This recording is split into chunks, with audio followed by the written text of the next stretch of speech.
السلام علیکم ورحمۃ اللہ وبرکاتہ۔ الصلاۃ والسلام علیک یا رسول اللہ صلی اللہ تعالی علیہ وسلم۔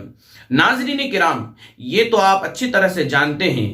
کہ قیامت کے دن اللہ رب العزت بندے سے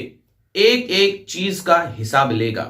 اور ہر چیز کے بارے میں پوچھا جائے گا۔ لیکن کیا آپ جانتے ہیں کہ ایسی کون سی چیزیں ہیں جن کے بارے میں قیامت کے دن اللہ بندوں سے باز پرس نہیں فرمائے گا، یعنی ان سے پوچھے گا نہیں، اس کا سوال قیامت کے دن نہیں ہوگا؟ تو آئیے حدیث پاک کی روشنی میں سماعت کریں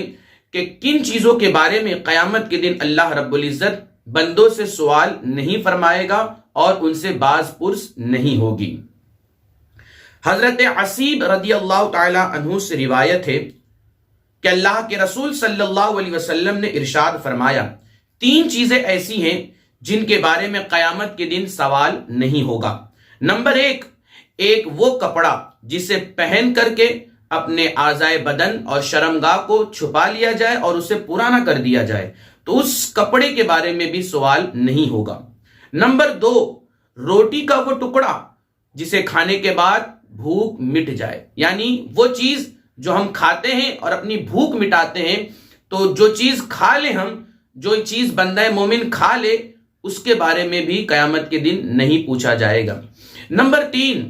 ایک سوراخ یعنی چھوٹی سی رہائش گاہ جس میں گرمی اور سردی سے بچاؤ کے لیے داخل ہو سکے، یعنی کہ وہ کمرہ، وہ مکان جس میں بندہ رہے، سکونت اختیار کرے اور سردی اور گرمی سے اپنے آپ کو بچا کر رکھے، تو اس مکان کے بارے میں بھی قیامت کے دن سوال نہیں ہوگا۔ اسی سے ملتی جلتی ایک اور حدیث پاک سماعت فرمائیں۔ حضرت ابو ہریرہ رضی اللہ تعالی عنہ سے روایت ہے، وہ فرماتے ہیں کہ حضور علیہ الصلوۃ والتسلیم نے ارشاد فرمایا کہ بندہ کہتا ہے، مالی مالی، یہ میرا مال ہے، یہ میرا مال ہے، حالانکہ اپنے مال میں سے اسے صرف تین چیزیں ہی ملتی ہیں، صرف تین چیزیں ملتی ہیں۔ نمبر ایک، وہ جو کچھ اس نے کھا پی کر ختم کر دیا۔ نمبر دو، وہ کپڑا جسے پہننے کے بعد اس نے پرانا کر دیا، وہی اس کا ہے۔ اور نمبر تین، وہ مال یا وہ چیز جو اس نے راہ خدا میں خرچ کر کے آخرت کے لیے ذخیرہ کر دیا، وہی اس کا ہے۔ یہ تین ہی چیزیں جو بندے کی ہے، اس کے علاوہ کوئی چیز نہیں۔ آگے حضور علیہ السلام فرماتے ہیں، ما سوا ذالک فہو ذاہب وتارکہ للناس، اس کے علاوہ سب کچھ برباد ہونے والا ہے اور یہ دوسرے لوگوں کے لیے چھوڑ جانے والا ہے۔ یعنی جو انسان اپنے بینک بیلنس، مکان، دکان کے بارے میں جو کہتا ہے کہ یہ میرا ہے، یہ میرا ہے، حضور فرماتے ہیں کہ یہ ساری چیزیں اس کی نہیں ہیں، مرنے کے بعد یہ یہیں رہ جائیں گی، اس کے بیوی بچے اور جو اس کے وارثین ہیں اس کے مالک بن جائیں گے۔ صرف تین چیزیں ہیں، ایک کپڑا جو پہن کے پرانا کر لے، ایک کھانا جو کھا کر کے وہ ختم کر دے، رہنے کا مکان جس میں وہ رہے، اور ایک چیز، چوتھی چیز جو اس حدیث پاک میں بیان کی گئی کہ وہ نیکیاں جو اس نے کی ہو اور اس میں مال خرچ کیا ہو یا کوئی چیز راہ خدا میں خرچ کی ہو اور آخرت کے لیے ذخیرہ کر دیا ہو، بس یہی چار چیزیں بندے کی ہے، اس کے علاوہ نہیں ہے۔ اسی طرح سے آپ دیکھیں کہ سورہ تکاثر آیت نمبر 1 میں بھی اللہ رب العزت ارشاد فرماتا ہے، الہاکم التکاثر، تمہیں کثرت مال کی خواہش نے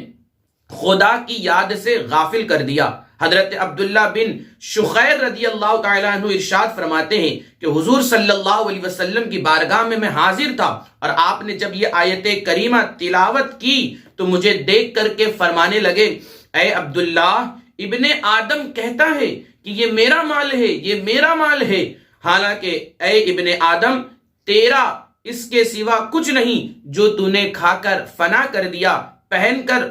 پرانا کر دیا اور صدقہ کر کے راہ خدا میں دے کر کے آگے بھیج دیا اور آخرت کے لیے ذخیرہ کر لیا، وہی ہے۔ یہ باتیں حضرت عبداللہ بن شخیر رضی اللہ تعالیٰ عنہ کو حضور صلی اللہ علیہ وسلم نے بھی بیان فرمائی۔ تو ہمیں اور آپ کو چاہیے کہ ہم اپنی خواہشات نفس کو اور طلب دنیا کو ہم کم کریں اور اپنے نفس کو موٹا ہونے سے بچائیں، اور